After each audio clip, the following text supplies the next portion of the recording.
The Advanced Practicum and Apprenticeship in Community Building, Class 7, Deepening the Value of Community Awareness. Hello, I'm Jim Morningstar, Director of Transformations, and your guide through this 8-session Advanced Practicum and Apprenticeship in Community Building.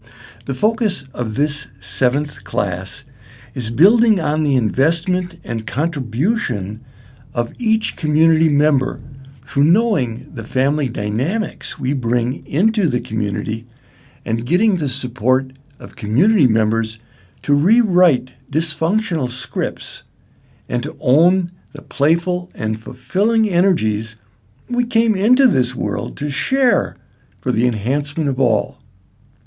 We will apply family systems theory to ourselves and engage in interactive and mutually supportive community relationships. As we deepen the compassion and mutual support of community relationships we create for ourselves, the family of spirit for which our soul has longed. To accomplish this, we must get our heart and mind on board with a common purpose. It is helpful to have a vision and feeling of this to keep our awareness keen to deviations from our path and keep our hearts tuned into the feelings which give us the motivation to persevere in the face of fears and old patterns of complacency. Let's start this process with a guided visualization to support us on this leg of our journey to the family we always wanted. Get yourself in a comfortable position with your spine relatively straight. If it's okay with you, close your eyes and imagine a ball of light, luminescent energy at the base of your spine, holding the radiant glow of your core being. Now, as you inhale, bring that ball of radiant energy up your back to the top of your head. Then as you exhale, let it descend down the front of your body back to the base of your spine, creating a circle of light around your body that's both nurturing and protective.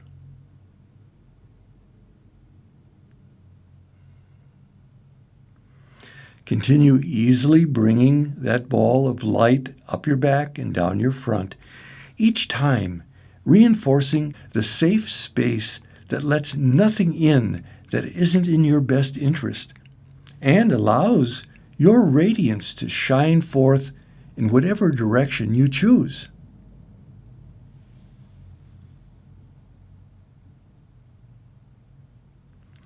I ask you now, if you're willing, to let that energy you radiate be a beacon, sending out an invitation to those like-spirited individuals with whom you resonate on a heart level.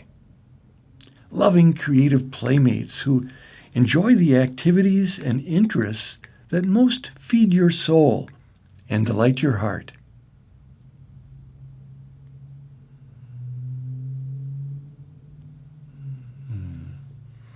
Some of these individuals you may already know well, and others you're yet to meet or know more fully. What is important is the feeling of comfort, safety, and joy these connections bring to your heart and body.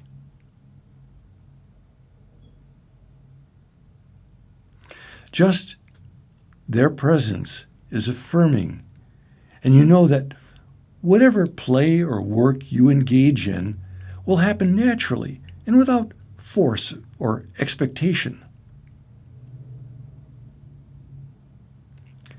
This is your soul family that knows you beyond your story and loves you unconditionally.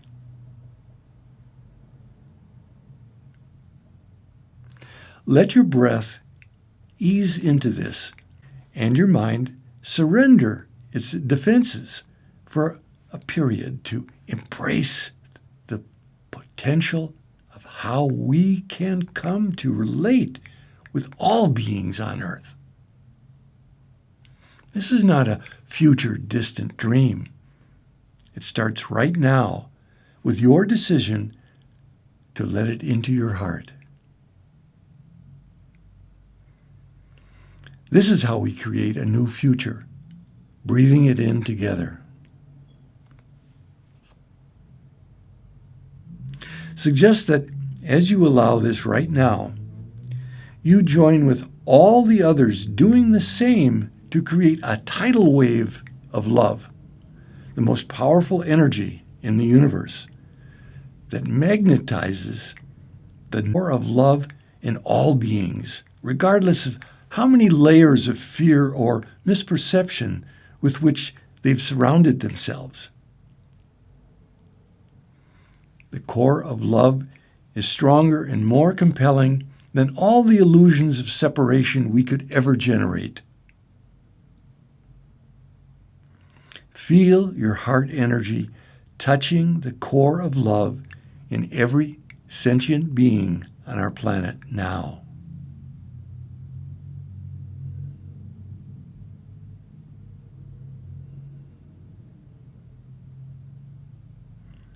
This is the mission that you and your spiritual family has consciously chosen and is initiated with your affirming breath in this moment.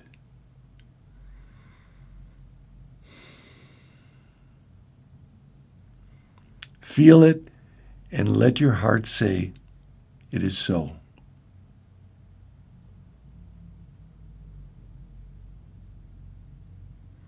Now, as you are ready, bring yourself back to the video, knowing that a number of your spiritual family has just done this with you and invited you into their hearts in the timeless now.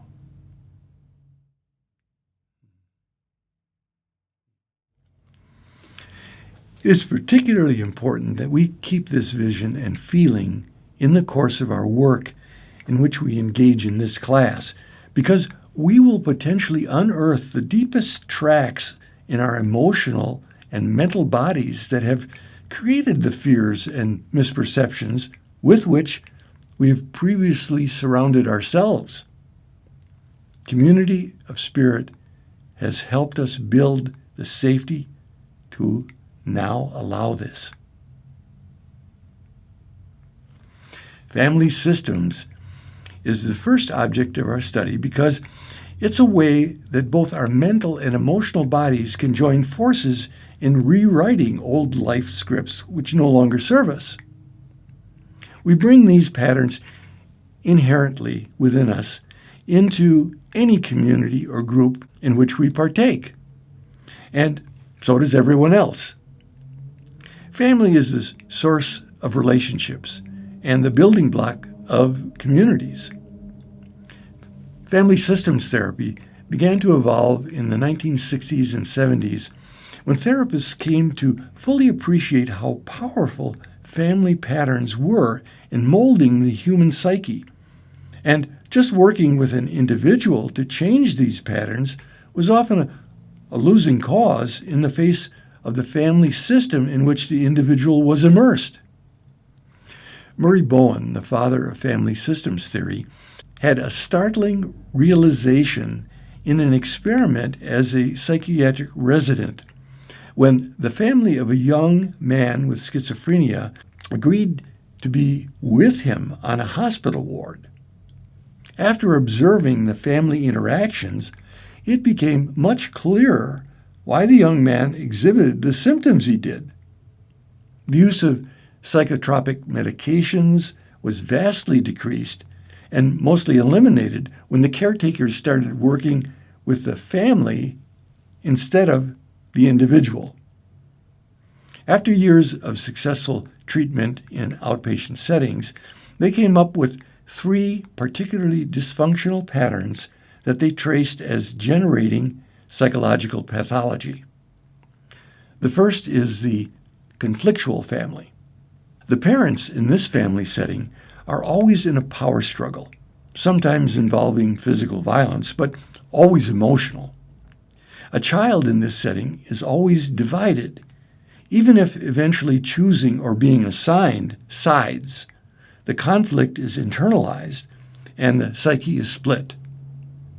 I characterize it as mother talks in one ear and father in the other, and whatever is unresolved between them becomes an institutionalized conflict within the child. These power struggles are not always overt, but that can make them all the more insidious. Typically, one sibling is cast in the role of one parent, and another is cast in the role of the other parent. The unresolved parental struggle is bequeathed to the children to act out on each other. Quite literally, I've seen families in which one child could not find a good thing to say about one parent, while a second sibling assigned blame in exactly the same way to the opposite parent. The second dysfunctional pattern is the overfunctioning, underfunctioning dynamic. Here, one parent takes on the role of the sick one, whose functioning seems to deteriorate, while their partner takes on more and more responsibility. Both roles have their secondary rewards, which eventually become primary. One gets compassion for, quotes, hanging in there in the face of one infirmity after another, be it physical or psychological. The other gets martyr points for taking up the slack to keep the family together. The children can be praised for helping out and sacrificing their childhood for the cause. Now, this is not to say that every illness is a psychological ploy, but families can slip into this dynamic that self-perpetuates to the detriment of all rather than finding ways to empower and promote the health of all. The third dysfunctional family pattern is the identified problem. In this dynamic, one of the family members takes the role of the problem. This is often a child who gets labeled as the bad apple. They're always in trouble and incurring the consternation, if not wrath, of the parents. They're actually embodying the unspoken conflict within or between others, usually the parents, who can avoid their underlying issues and pretend everything would be resolved if only that, quotes, black sheep would straighten out. Again, there are secondary rewards for all parties in the dynamic. Siblings might say, well, at least we don't get punished like so-and-so. But until the real issues are brought to light, all family members suffer. Being party to such family dynamics, or combinations thereof, bring challenges that can be stepping stones to character development, or issues can be compartmentalized and just deplete one's life energy imperceptibly. Triangling is one of the most commonly used forms of keeping family systems dysfunctional. It is said that the triangle is one of the most durable physical forms. A relationship triangle can create one of the most long-lasting emotional forms of relationship stuckness. It starts with one party, A, having an emotional issue with another, B. Rather than going to B to work out the issue, A goes to C and downloads their emotional charge, asking C not to tell B what they related. This has the effect of dissipating some of A's emotional charge, but putting C in the position of holding emotional energy about B and coloring their relationship with them. It also prevents A from getting clear with B. B may feel emotional unclarity now with both A and C. As long as the secrets are kept, they are caught in a web of emotional unclarity. One vernacular expression for this is gossip. A continues to hold a position toward B, which may be a misperception, but we'll never find out or clear it. Now, C has A's influence on their perception of B, which will never be checked out because they're holding the secret. And even if C believes they are perfectly objective about A's judgment, it still puts a distance in their relationship with B. Even if A does eventually clear with B, C is still holding a charge with A for dumping their charge on them and potentially with mistrust for B. It is particularly insidious where alliances are formed by gossiping about or scapegoating a third party or even groups of people. It is pseudo-intimacy based on creating a common enemy. People feel a bonding without really knowing each other, but assuming closeness because of a mutual projection of qualities they have an aversion to accepting in themselves onto another person or persons they really do not know. This has become a way of life for many peoples and cultures in the world, which justifies wars and ancestral hostilities, keeping entire generations of people prisoners to their own prejudices. And it starts right in our own psyches, when we refuse to look in the mirror and project our fears onto others as a permanent fixture in our life. To make this more explicit, say that you are my friend, but you do something I feel hurt by. But rather than risking the vulnerability of telling you and perhaps getting more hurt, I tell a mutual friend of ours what a nasty person you are and not to trust you. There, I feel better in getting that off my chest and getting the support of a friend who agrees that doing what I assumed you did for the motive I imputed to you was nasty. I have created distance with you and triangled in a friend, which puts a wedge in our friend's relationship with you. Offices, churches, organizations, and all forms of communities can be breeding grounds for such alliances that shift from day to day or not, but keep genuine mutuality and growth stuck in emotional distance and mistrust. This dynamic has been in the human family for millennia. Anthropologists used it to reduce suspicion when trying to find out about a particular tribe. They would first find out who were that tribe's enemy. Then, in approaching that tribe, they would badmouth that tribe's enemy and be taken in as more trustworthy by having similar perceptions of who bad people were. Now, this may seem fairly obvious in such a glaring example, but less obvious in our own lives. In the basic relationship triangle, there is an alliance of two people who are emotionally closer on the inside and a third party who is held more distant from the two. A mother and daughter may feel closer as they share their views about how insensitive men are, as dad reads the newspaper, somewhat oblivious to their needs for conversation. Each position in the triangle has its seeming advantages and disadvantages. The initiator of the triangle, the mother in this case, may feel safer in talking about her marital dissatisfaction and getting support for it with her daughter than her husband, who never seems to get it. The daughter may feel honored to be taken into her mother's confidence after having felt unsure of her mother's approval of her recent weight gain. And they both can feel closer by agreeing on their common perceptions of men not being socially sensitive while avoiding addressing issues of repressed hurts they carry about each other.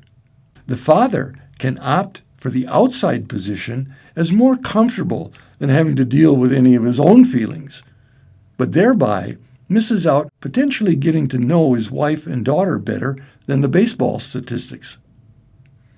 They all can perpetuate this emotional stuckness as, quotes, safer than dealing with the hot issues between them. Let's do a brief survey of the ways you've experienced triangling in your life before we look at the ways to avoid triangling and still be able to share about your feelings with others and how to detriangle once you find yourself in the loop. Take Handout 1, Family Dynamics, Section 1, Triangling, and complete A. A relationship triangle I've initiated in my life is, and B. How I've been triangled in a relationship is, and C. An outside position of a relationship triangle I have been in is. Complete Section 1 and come back to the video. If one of these positions has been hard for you to identify, just breathe and stay with the process. Sometimes they're very subtle or unspoken, but still going on inside you. Sharing versus dumping. Sometimes it's completely possible and useful to talk about emotional issues you have with someone with a third party, if it's clear to you and them that you're owning the feelings and the issues as about you and looking for support in getting more clarity so you can resolve your issue rather than perpetuate it with another person. This is called responsible sharing. When, however, my intent is just to project my discomfort and perhaps validate my victimhood, I'm dumping my feelings on you. Detriangling.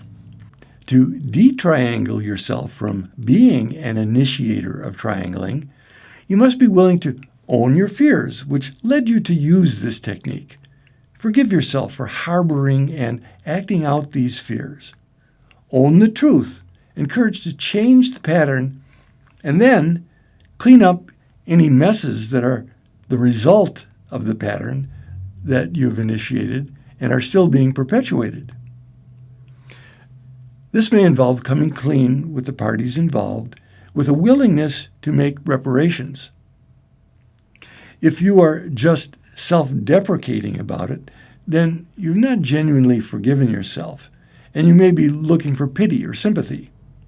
True forgiveness brings you the gift of being straight with others, not putting yourself below or above them.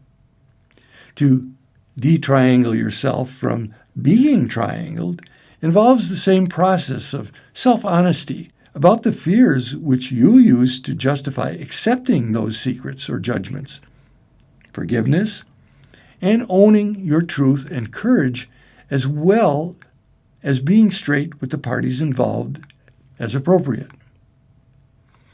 To detriangle yourself from the outside position requires, again, honest self-reflection, owning the truth of what you really want, and taking the steps to self-disclose in appropriate ways to get it.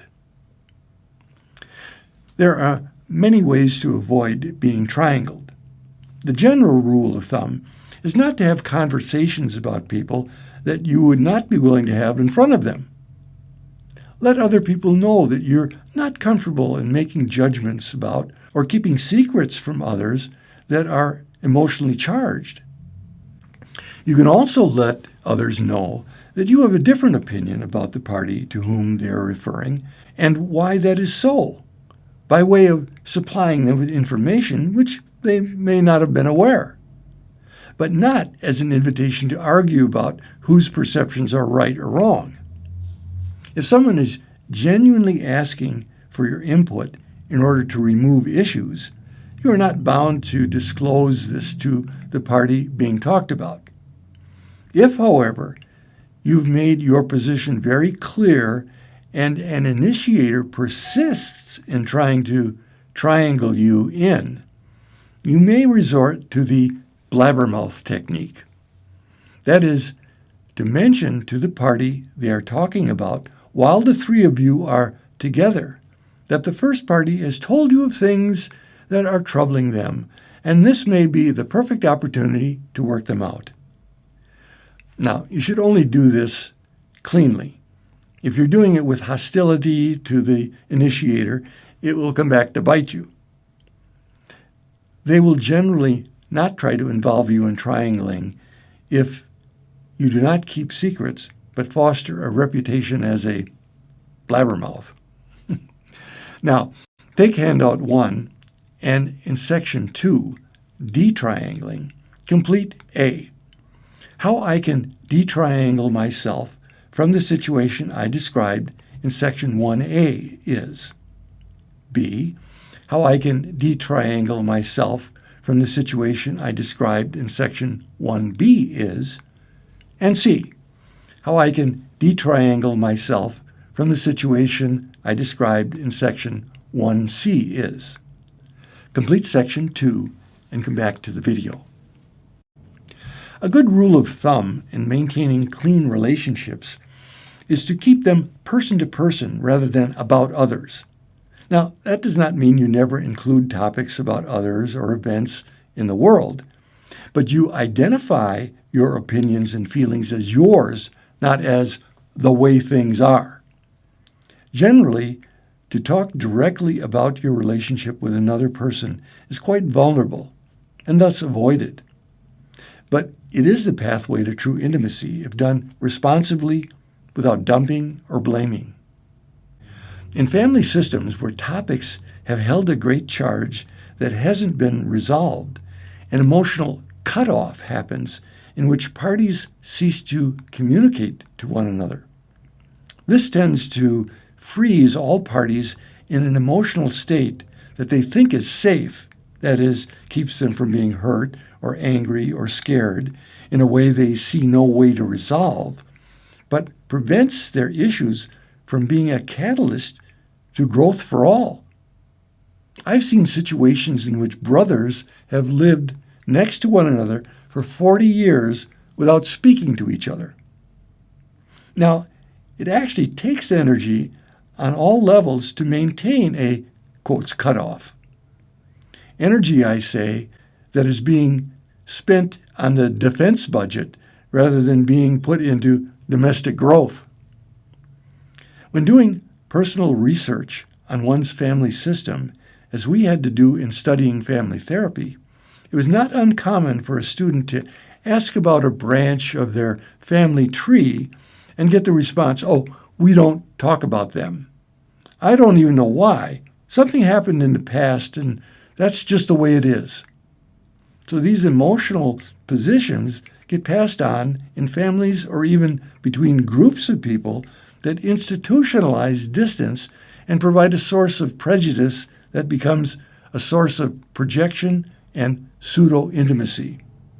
We bond because we don't like those kind of people who are generally invested with undesirable traits that we don't want to own ourselves.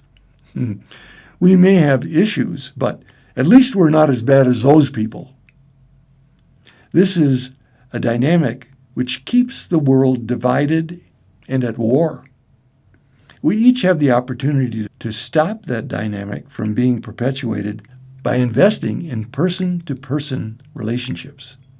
As we become more clear person to person with each member in our major system of relationships, we can feel good about ourselves and think more clearly regardless of who it is, not just people who think and act like us. This process is called individuation, that is, becoming a well-defined individual that is emotionally connected and functioning well in all sectors of our life. This is a growing process from infancy, in which we tend to be part of a, quotes, undifferentiated family ego mass, as it's called, in which the thoughts and feelings of one party have little distinction from another's. If mother is cold, everyone wears a sweater. If father is having a bad day, everyone suffers. Family systems tend to evolve as a group, with the general level of differentiation of its members being similar, and all growing from one generation to another or not. Of course, there are individuals who can evolve or devolve slower or faster, but the mental expectations and the emotional pressure is to keep members of a family system around the same level. Evolutionary speaking, this is to keep the group safe, like a herd of antelope protecting itself from predators. So the instincts are deep and particularly compelling when unconscious. This is a part of the phenomenon of homesickness when one first moves away, and why some never do move far away physically, or take the family system with them internally and try to replicate it wherever they go. Again, this is not a malign process, but it can be quite limiting and lead to conflicts between college roommates, to marital couples, to cultural groups. Communities are the laboratories in which family systems of individuals are amalgamated into systems of greater diversity and resources, or breeding grounds for conflict and competing groups, like cliques in high school. In communities, members will represent emotional figures from one's family system that are positively or negatively charged. To the degree we have not individuated with these figures in our family systems, those charges are still alive and getting triggered by people in our current environment, especially in a community that has the characteristics of closeness, frequent communication, and exchange of beliefs and feelings that are reminiscent of family systems. We have a natural instinct to want to bond, but an aversion to unpleasant emotional encounters, or perhaps an attraction to them because they're familiar. A conscious community will both be aware of these tendencies and will use them productively to release undifferentiated parts or even traumatized parts that members carry with them. I, as many, have had the experience of the person towards whom I had an initial negative reaction, in the course of getting to know them, became the closest of friends. We help each other heal and grow in these ways in community. Community provides us with stimuli that elicits emotional reactions, often with a lesser intensity than original family members, giving us more objectivity to examine our reactions and release triggers with greater self-compassion and understanding of others. Someone in community may remind me of a mother, father, or sibling in certain ways, but not other ways, thus allowing me less intensity of stimulation and opportunity to put my reactions to them in a safe perspective. Neurologically speaking, deactivating my amygdala and restoring my connections to the prefrontal cortex. This means I can quite literally change the fight-flight pathways in my brain around the people in my original family system with whom I had unresolved issues, both large and small. I experienced this personally long before I ever understood the neurology of it. So let's take advantage of the opportunity of the communities we now have in which to heal and grow. Choose the community with the most closeness emotionally to you for this next exercise. Those in the current class use this community.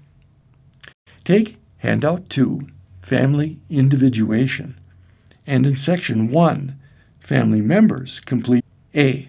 The member of my community that most reminds me of my mother, insert your mother's first name, is B. The member of my community that most reminds me of my father, insert your father's first name, is C. The member of my community that most reminds me of my sibling, insert their first name, is, and D. The member of my community that most reminds me of an emotionally charged figure in my family or extended family, insert their first name, is, and E. Another member of my community that most reminds me of an emotionally charged figure in my family or extended family, insert their first name, is. Then, in Section 2, Challenge Resolution. Now, complete this as if you were communicating it to the person in your community you identified in Section 1. A challenge I had with name the role and first name, for example, my father John, is For example, he was angry and punitive with me. And how my relationship with you, you're talking to your community member, serves me in this challenge is, for example, I now feel that men can be warm and compassionate. Complete in the same manner 2B, 2C, 2D, and 2E. Know that one of the 5 family members you choose could be, quotes, a sister I never had, or a friend of my father who abused me. In other words, pick emotionally significant figures in your life, even if they were absent or you never met them, but they still have an impact on your life. However, make sure that mother and father are on your list. Complete handout 2 and come back to the video. Completing handout 2 can serve more than just issues with specific characters in your family system. The issues that these family members represent keep getting transferred to the next most triggering people you attract in your life to bring them forth. Generally, the more you ignore them, the more challenging they become, rather than what your mind tells us, if you ignore it, it'll go away. That's not always the best advice, because what may go away is the opportunity to bring more richness into your life when you release the fears and erroneous conclusions about yourself and the world that these issues represent. As the expression goes, what you resist persists. The beauty of community is that you get to consciously choose to deal with the issues with people also committed to do so in a mutually supportive way. Now, even if there were mutual triggering to occur between community members, it's seldom the case, in my experience, that these cannot be resolved with the communication tools we now have at our disposal. Those who are not actively taking this course now have the choice to deliver these communications to members of your community you named in handout 2, after explaining to them what the exercise is about.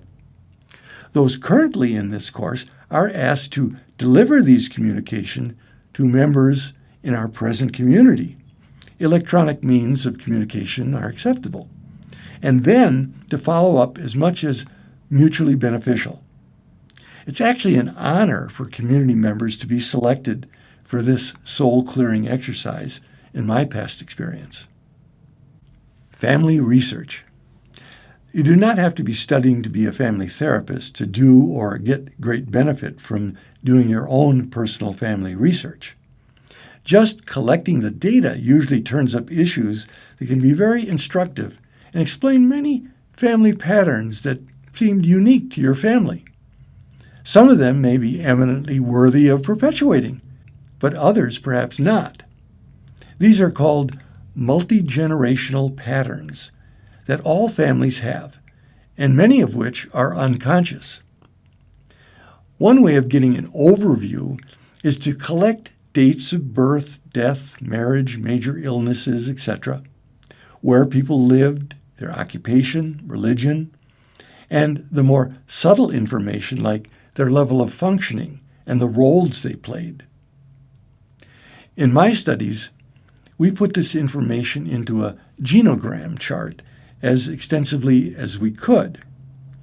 Patterns could be obvious. For example, who was named after whom?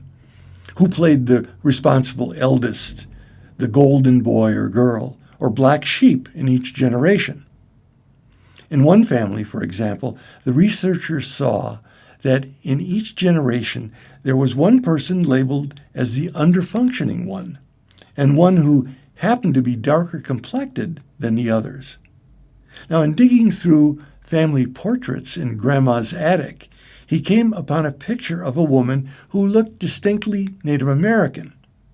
Questioning the family elders, he found that great-great-grandfather had married a, quotes, squaw, who, though was well known for her wisdom and herbal remedies which helped many family members, was never fully accepted by the family and, quotes, hidden away as this portrait had been.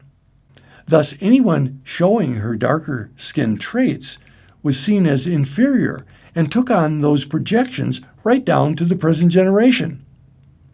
That darker complected brother in this family was not encouraged to pursue an education as others were, and thus worked as a tradesman, seen as of less value, rather than a professional that was held in higher esteem by the family. Family roles. A role traditionally is a scripted part of a drama with predictable ways to function with other characters with which it engages.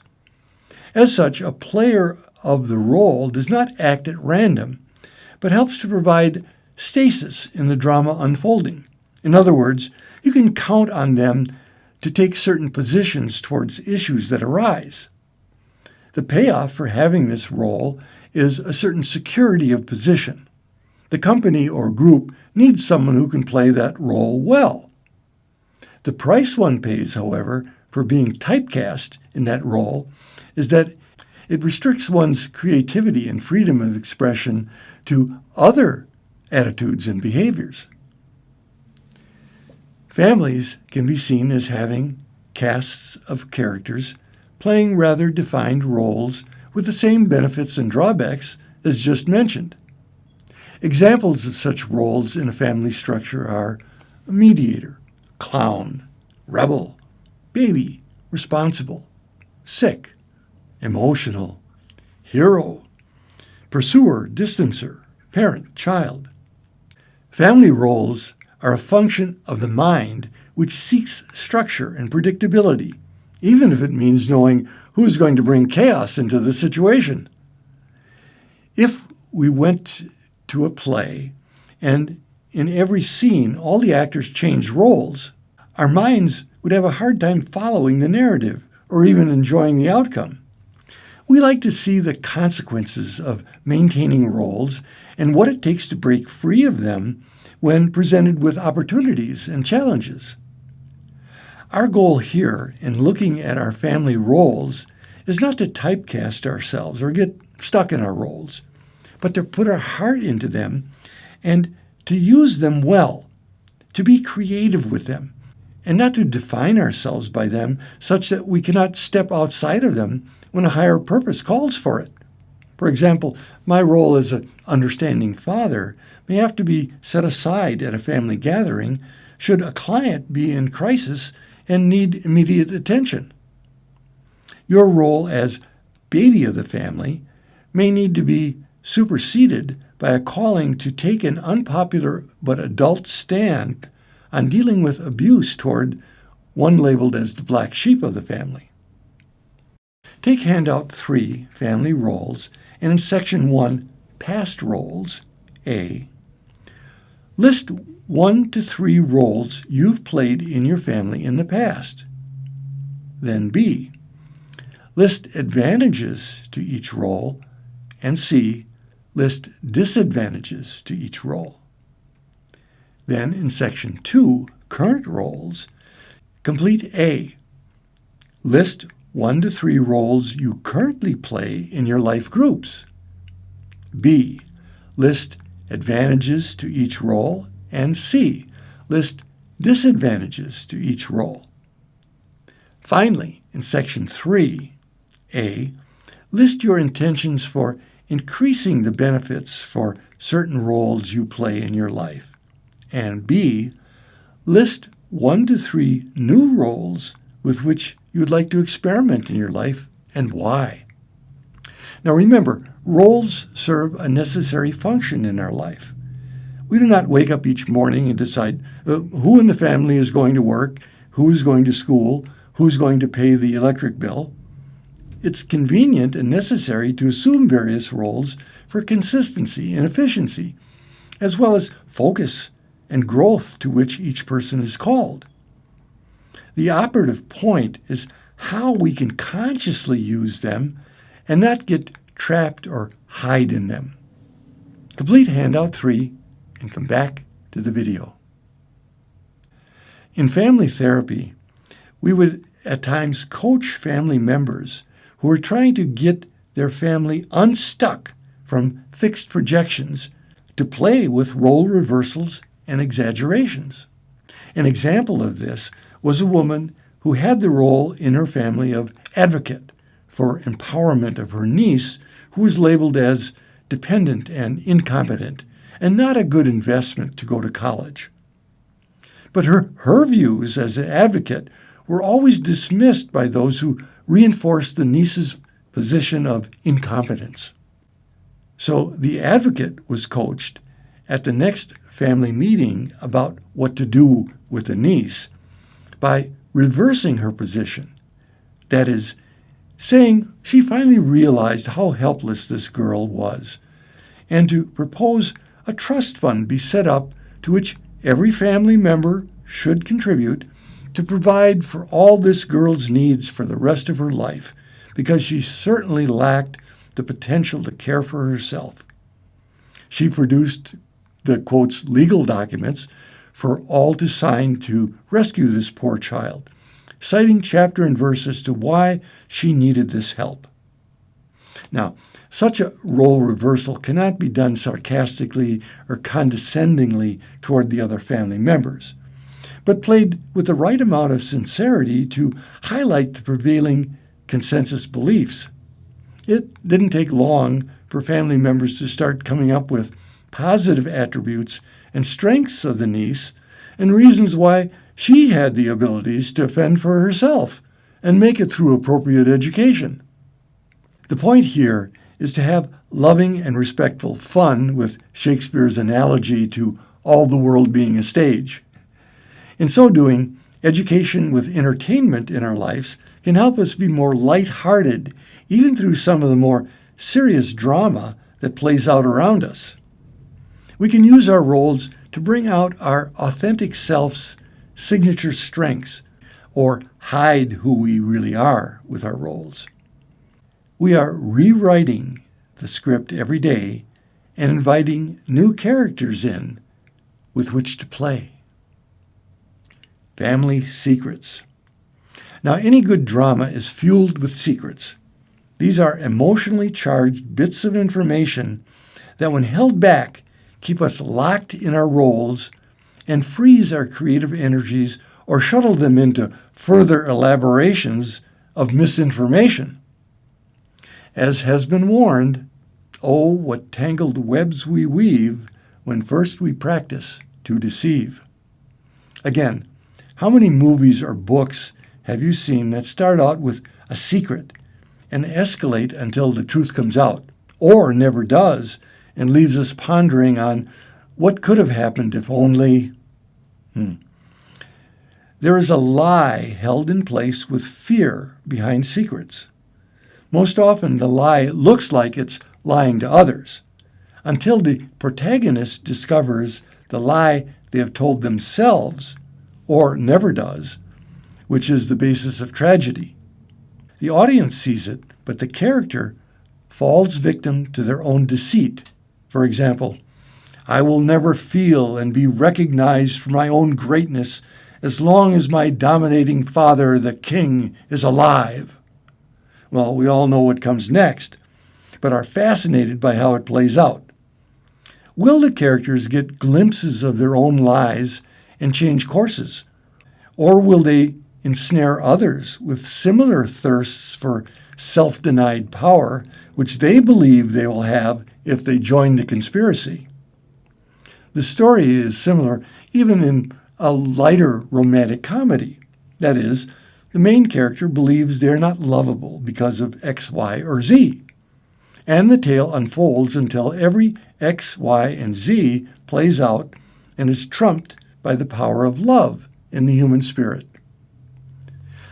The traditional Greek play was evaluated by its ability to ennoble the human spirit. If the main character were able to triumph over their inner conflicts and release the lie or character flaw, we have all learned something, not just intellectually, but emotionally, as we identified with the actors who played their roles wholeheartedly. What was considered an inferior play was one in which the protagonists cannot figure it out for themselves, even with the help of cues from their life, and have to be saved by a, quotes, deus ex machina. That is, a device behind the stage which would lower down from the rafters a god that would save the hero in the nick of time. This was considered inferior because it relied on fate to save humans rather than bringing out the noble qualities within them to change their fate. Even in the romantic comedy, it would hardly be satisfying if the main character were not developed and shown to be a deserving human, and their dream lover just came along and swept them off their feet by dumb luck. So let's bring this home to our families. Take handout 4, Family Secrets, and in section 1, Secrets Kept in My Family. Complete A. 3 secrets kept in my family were. You may know what the secret was. For example, my brother was adopted but did not know until he was an adult. Or you may not know, for example, why father never attended church with mother. Now, of course, our mind will make up reasons or even accept reasons like, he doesn't believe in religion. But the fact that he was molested by a religious authority as a boy may never have come to light. So write the obvious secrets, but also the suspected secrets, which may have more emotional juice to them than the obvious ones. Then complete B. The limiting effects these secrets had on me was, and C. How I'm willing to release any limiting effect of these secrets from my life is. Complete section 1 and come back to the video. Now, the deepest work, as always, is done within us. In this case, it is to uncover and release the secrets we keep from ourselves. More than an intellectual exercise, it's an emotional shift from inner constriction to greater freedom. The more of the self-limiting beliefs we release from the mind and the fear which has held them in place in the body, the more self-empowerment we recover. Do not be disheartened if this is challenging. In fact, if it is not at all challenging, you're often just skating on the surface. You can go as deep as you're willing to at this point for yourself now. Exercises like this bear repeating periodically, and if done in good faith, will always bear more fruit. To help get into the wisdom of the body, to let us know what is stored in our cells, using conscious breathing can be very helpful. We'll do this together before we complete handout 4, section 2, Self-Secrets. A. 3 secrets about myself I've kept from others are. Now, you may say that you've told everything about yourself to different people, for example, that you were abused. But what you may not have fully conveyed is the depth of the shame that this holds for you. Now, you're not expected to write your deepest secrets on this handout, but at least make notations about the topic that remind you of the secret if you prefer not to write it out. Then complete B. The lie about myself each secret holds is, and finally C. The positive truth about my authentic self that releases this lie is. And D. What I'm willing to do to live this truth about my authentic self more fully is. Again, only write in detail what feels comfortable for you to write. The place in which it is critical that you do write it, however, is in your heart. That's where you will keep the commitment to live your truth more fully henceforward. So let's take 25 connected breaths together now before completing section 2. If you will be completing section 2 later, you can take 25 more connected breaths before you do it then. Let's draw in on the inhale and relax on the exhale 25 times together. Begin now.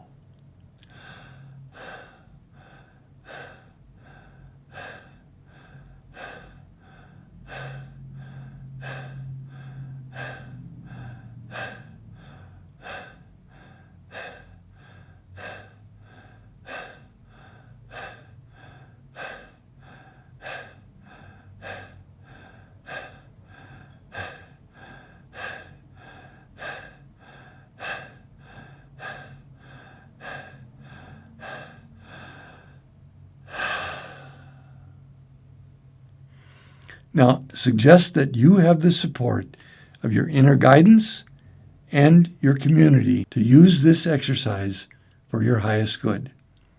Complete section 2 and come back to the video. The purpose of this work is to break free from the energy-holding patterns and recover our core innocence and freedom to live our purpose in joy and mutuality. Sometimes these breakthroughs are instantaneous and immediately impactful, and sometimes they're more gradual and cumulative, or some of both. The key is that we embrace them and give them the space in our life to grow. Envisioning how you will do this right now will help seal the deal.